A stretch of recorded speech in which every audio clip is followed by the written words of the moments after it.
Broadcasting from Detroit's Cass Corridor, it's the Metro on WDET. I'm Tia Graham.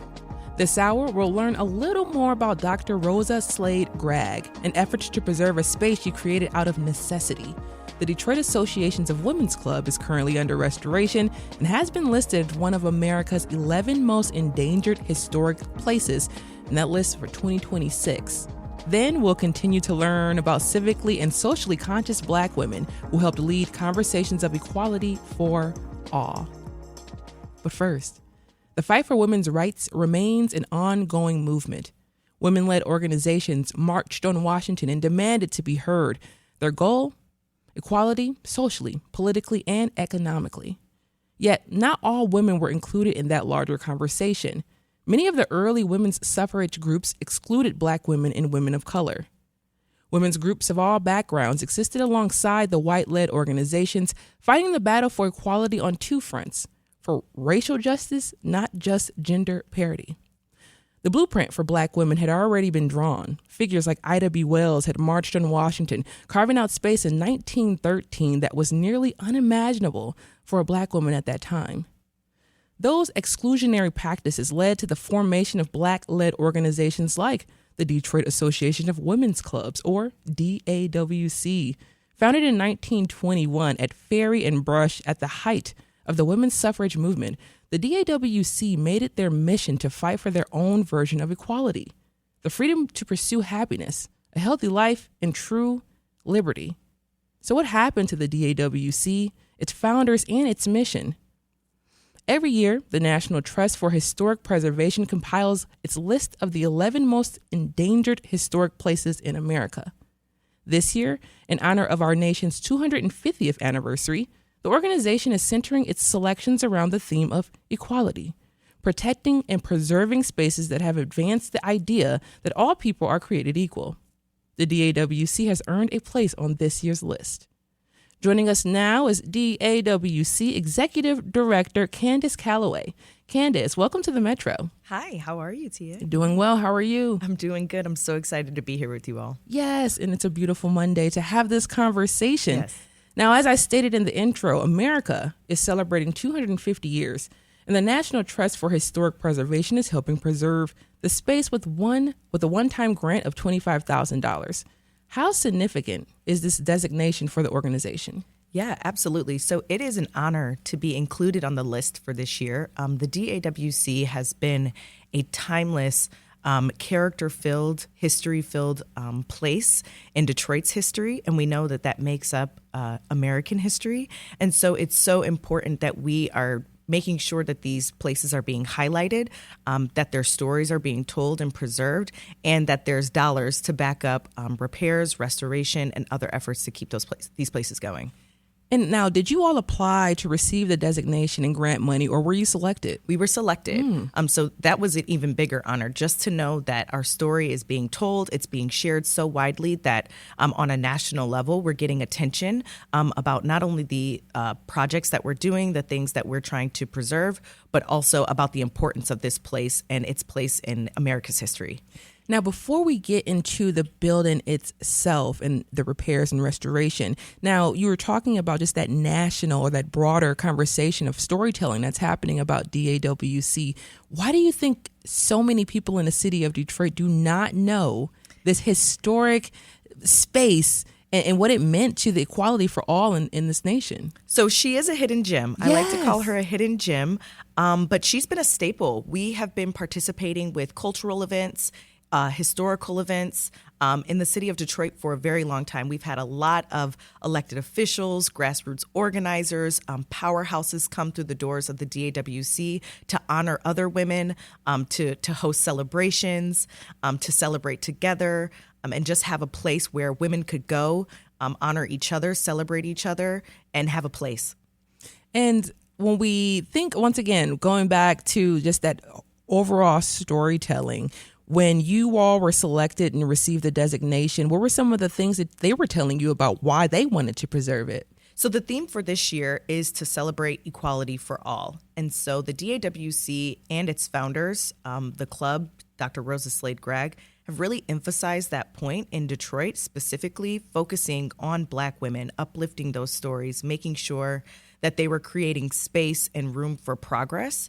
And so I think it's really important to make sure that we have those stories being told as a part of America's history. Because like I said, Detroit history, Black women's history, that is the foundation of our country's history. And we need to make sure that the women who were a part of those stories are being uplifted, that those stories are being told, that they're being preserved and protected, and being told by us, which I think is also a key point of why it's good to give us this national attention so that we can be responsible for telling our own stories.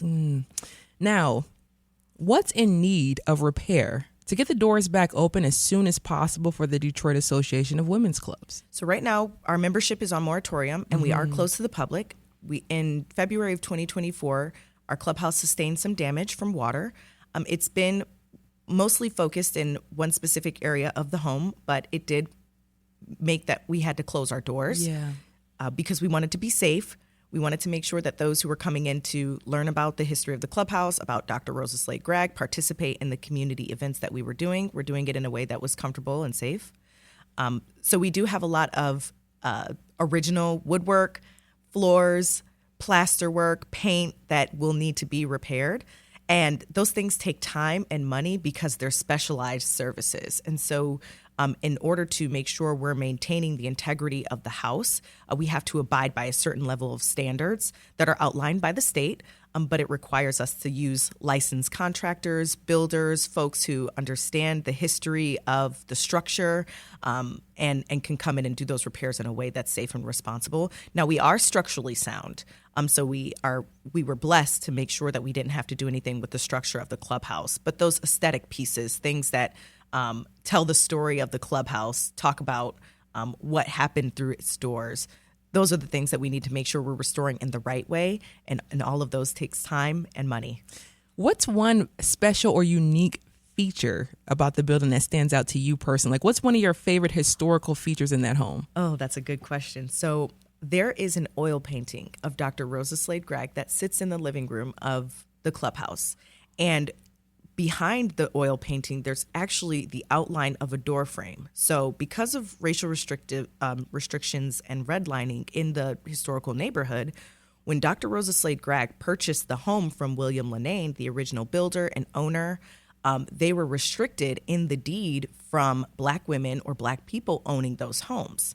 And so in order to circumvent the restrictions, she actually moved the primary front door access to the side of the house off of Brush.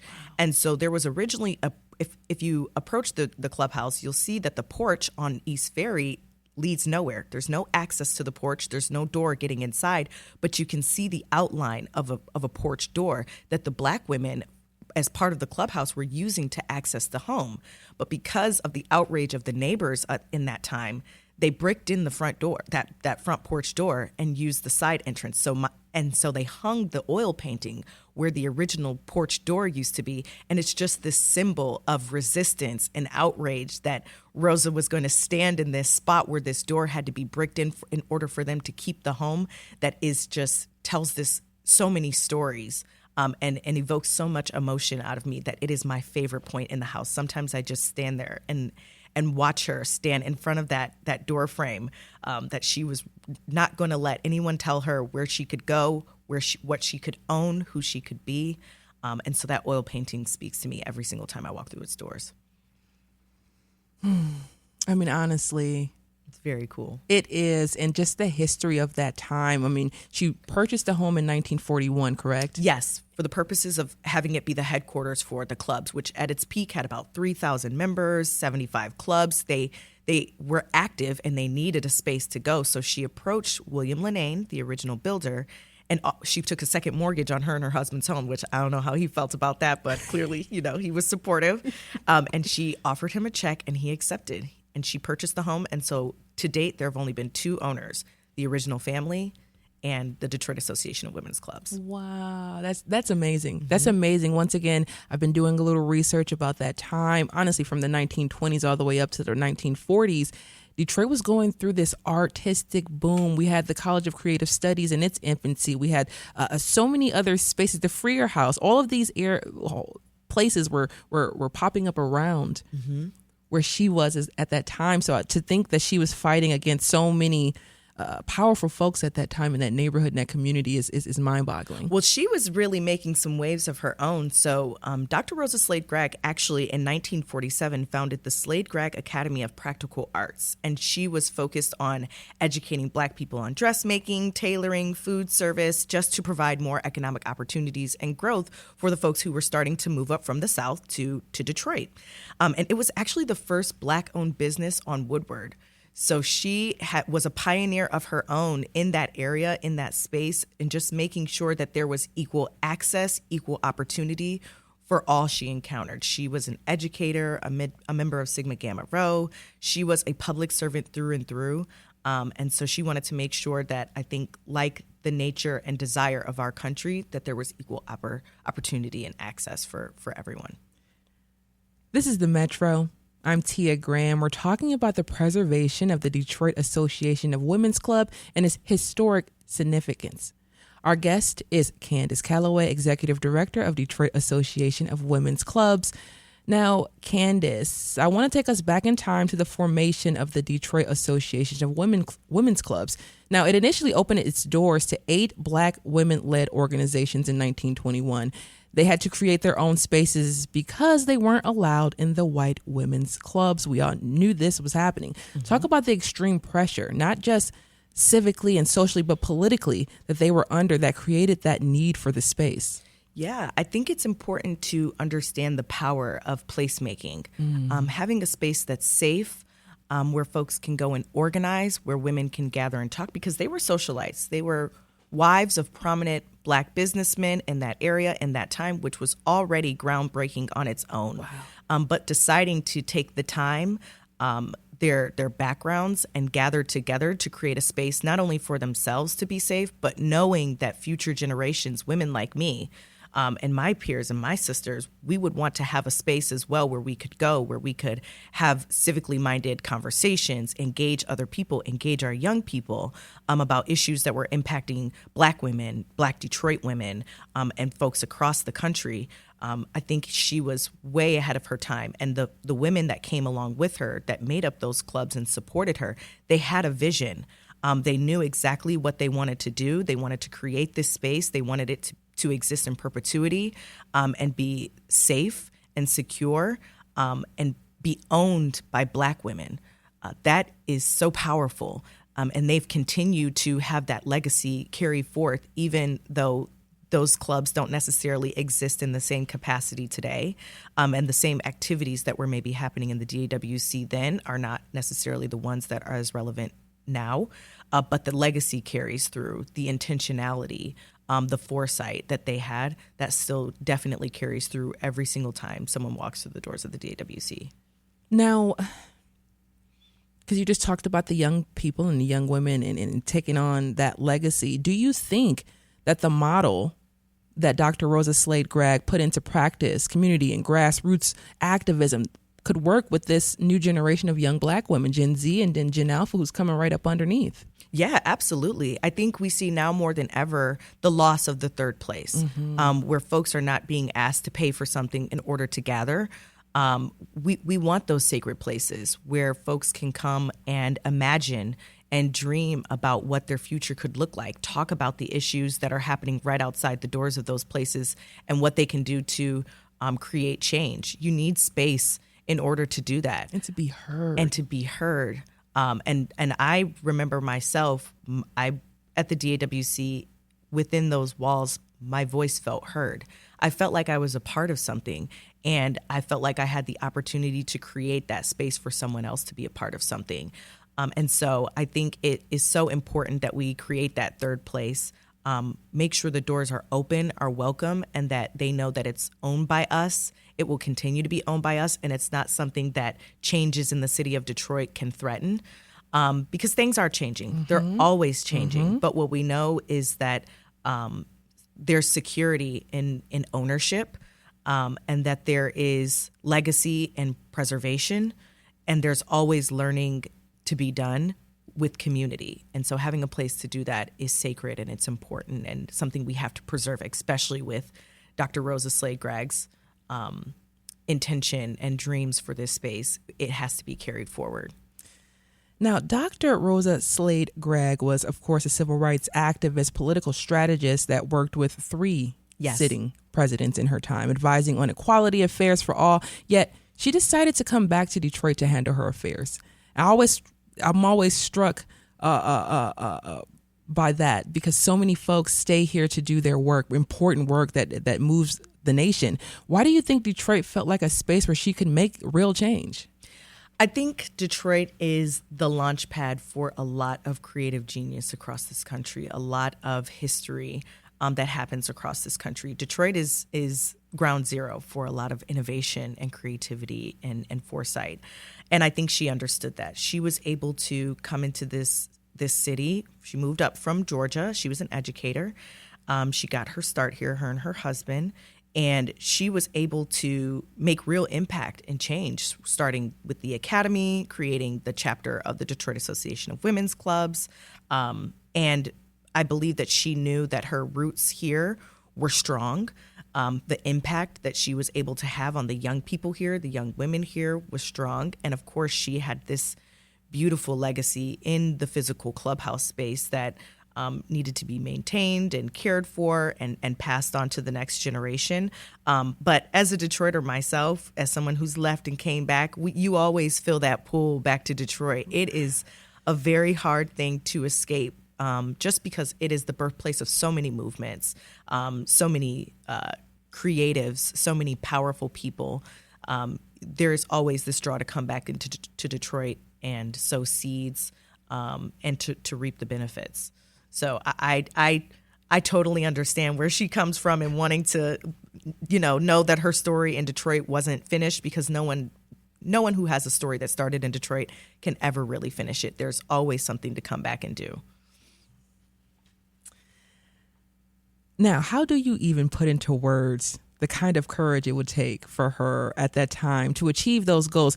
But to do it as a Black woman, once again, you and I were talking briefly beforehand, from in 1921, when this organization of 8 clubs, Black-led clubs, formed in Detroit, we saw the Tulsa Massacre happen that same year. Mm-hmm. So we see, on one hand, the upward mobility of Black people in the city of Detroit, and then we see the destruction of another community. So once again, when we see her doing these things at that time, talk about that courage it took.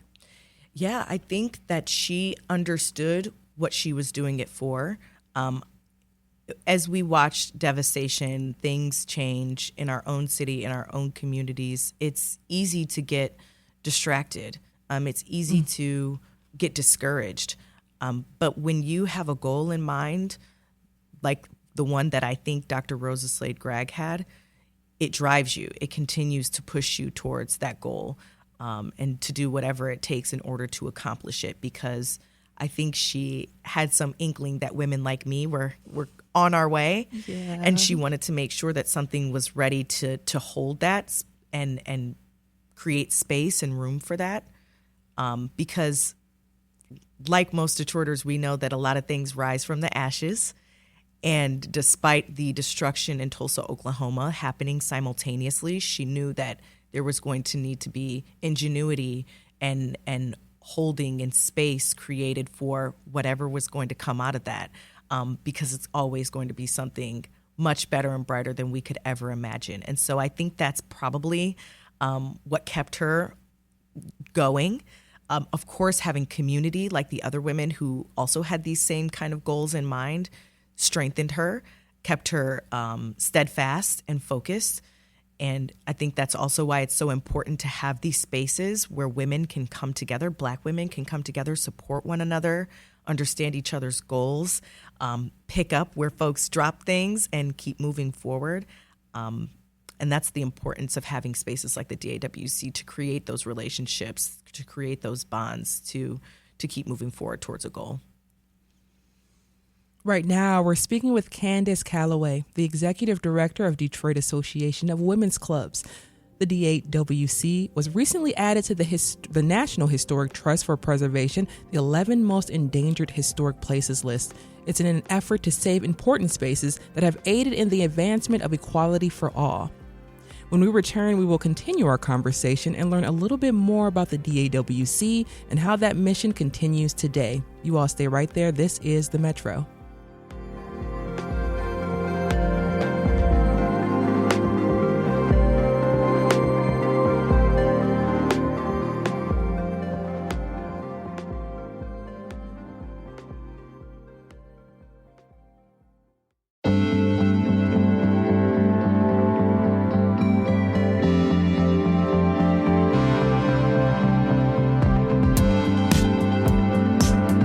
This is The Metro on WDET. I'm Tia Graham. We're talking about the history of the Detroit Association of Women's Clubs. It was recently selected to receive a grant to help preserve this space and continue the legacy of its mission, the upward mobility of Black Americans and equality for all. Right now, we're continuing to learn a little bit more about Dr. Rosa Slade Gregg, who purchased the space back in 1941. Now, Candace, as we've mentioned, this country is turning 250 years old this year. And the words written in 1776 are still being fought today, not yet obtained by all. And those words are as followed. We hold these truths to be self-evident, that all men are created equal, that they are endowed by their Creator with certain unalienable rights, that among these are life, liberty, and the pursuit of happiness. Now, when I think about the Black women who have helped lead movements of change through history, what does the work of Dr. Rosa Slade Gregg say about how much these women believed in that statement and fought to see it become a reality for all people? Yeah. Dr. Rosa Slade Gregg, when she decided that she was going to take on this mission of Lifting as We Climb, which is the official mission of the Detroit Association of Women's Clubs, it wasn't because she knew what was going to happen, because she knew how all of these things were going to turn out. It wasn't because she knew what it was going to look like to be pursuing what you just read, but she knew what she wanted to see. She was very clear about how she felt those words translated to her own achievement and what she felt she could create for others. And so it is that endless pursuit that we're all striving towards that keeps us creating and innovating new ways to expand on those definitions, what those words mean to each of us individually, but also how we can use those to create space and opportunity and equality for others. And so she decided that, when she was going to advise with these three presidents, talk about race relations in our country, open up businesses, start this clubhouse, it was all with the intention of creating opportunity for all. While it was primarily focused on Black women, because that definition didn't even include women. No. But No. more so didn't include Black women. But she knew in her mind that it should, and she was going to continue making opportunities as if it was so until it will be. And that's what we are all required to continue to do. Those words for me are important because they talk about where we started as a country and where we are continuing to go. But as a people, as Black women, as a movement, we understand deeply what it looks like to create something out of nothing, to expand beyond the words on a page or a definition that someone else has given to us. And Dr. Rosa Slade Gregg understood that, and I understand that as a legacy carrier for this story myself. And so I'll continue to do that. I'll continue to work towards those things and go further and beyond that, because we have to. That's our responsibility. If we decide we're going to be a part of this story that she started, be a part of the legacy that all of our forefathers have started, we have to be able to think beyond maybe its place of origin and do more than is what is being asked of us. Now, Dr. Rosa Slade Gregg, as we continue to talk about her legacy, stood for more than herself, like you just said. She was in service of people, all people, particularly Black people, but all people she was in service to. As we enter into our first term with Detroit's first Black woman mayor, Mayor Mary Sheffield, does the mission and legacy of Dr. Rosa Slade Gregg connect to today? Absolutely. I think everything that she stood for, that she started, that she's focused her energy and time and effort around when creating the Detroit Association of Women's Clubs is what laid the groundwork for Mary Sheffield's to come and become our first Madam Mayor, and to continue to be that example for women who are looking up to her. I know that I stand on the shoulders of very powerful women. Like I said about the oil painting, I walked through the halls. I saw other artwork, other Black women who were watching over me as over 20 years of volunteering with this clubhouse with my mom and my sisters. I watched legacy be created in those halls. And I learned about the stories of those women who were up on the walls, and I wanted to emulate them and be like them. They helped to shape the type of public servant I wanted to be, the type of Black woman that I wanted to be when I show up in this world, and who I decide that I want to prioritize and shape my life around. And so they continue to do that for women like me. Madam Mayor continues to be a woman who has decided to show up, be the first, break a ceiling, and go beyond that. And those are the type of examples that the DAWC set that foundation for. Because Madam Mayor has been at the DAWC with us in community before. And so it's important that we continue to protect those spaces where those women can come together, pour into each other, and talk about the legacy that they're creating. This is the Metro.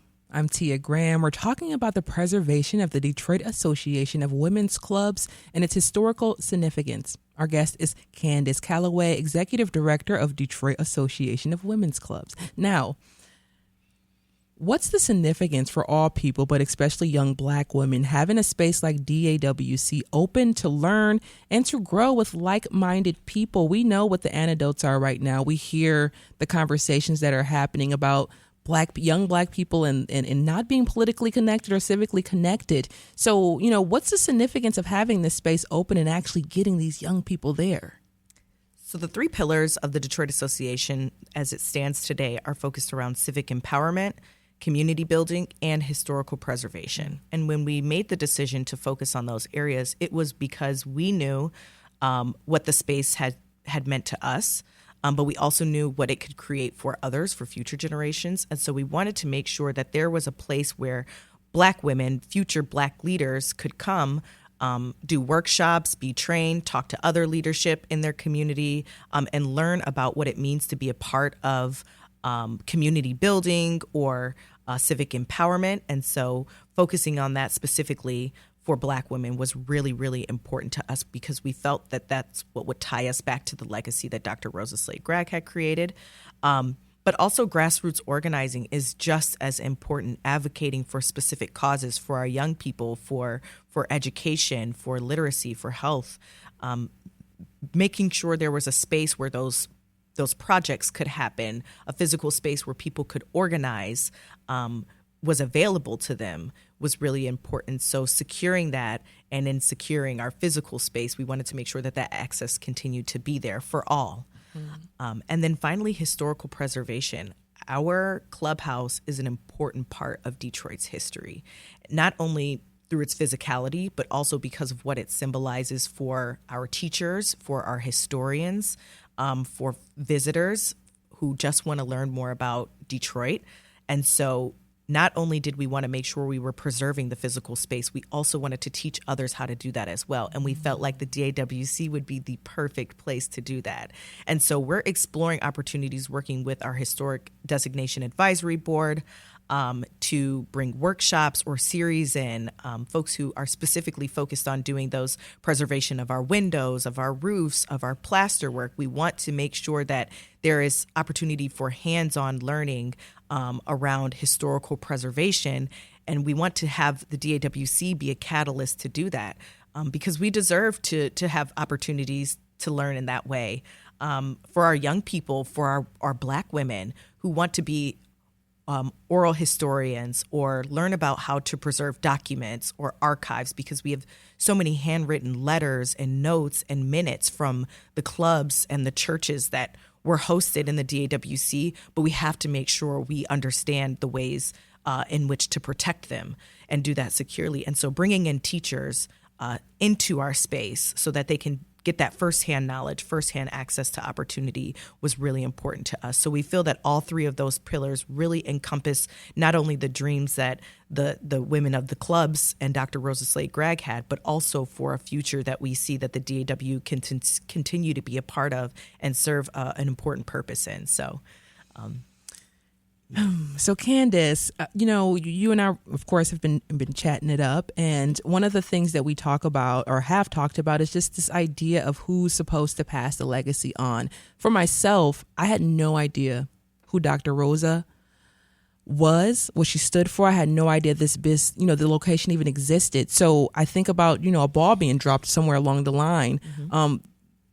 Whose job is it to tell these stories and to keep it going? Because you're already doing the work with DAWC, but there's more work to be done by more people. So who are those other folks who need to step up and make sure that we're preserving these stories? Absolutely. Our community partners have been so vital to this work, having the Historic Designation Advisory Board, having our City of Detroit official historian, Dr. Baba Jaman Jordan, having women who are former members of the club be reaching out, checking in on the clubhouse, seeing how progress is going, how work is going. All those are important facets of how we continue to share this story and tell other people. But it also requires a little bit of ingenuity and creativity on our end. So we are actually in the process of filming a documentary about the history of the clubhouse, the physical space, but also about Dr. Rosa Slade Gregg. And that just came through a partnership. A friend who was opening a production company wanted to be a part of telling an important story and sharing about a legacy in Detroit. And so we're hoping that will help to bolster our fundraising efforts.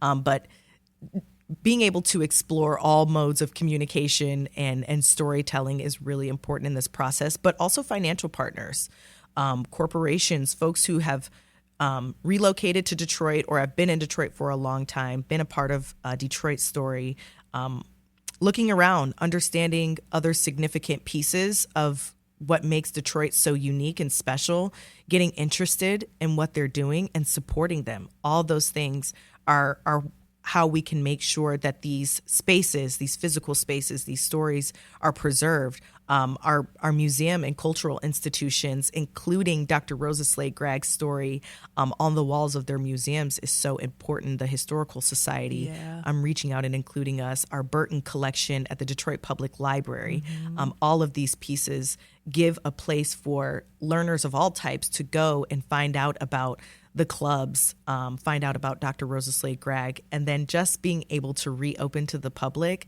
and have people see firsthand the beauty of the house, of the space, but look at how much history we have on our walls and learn about Dr. Rosa Slade Gregg firsthand.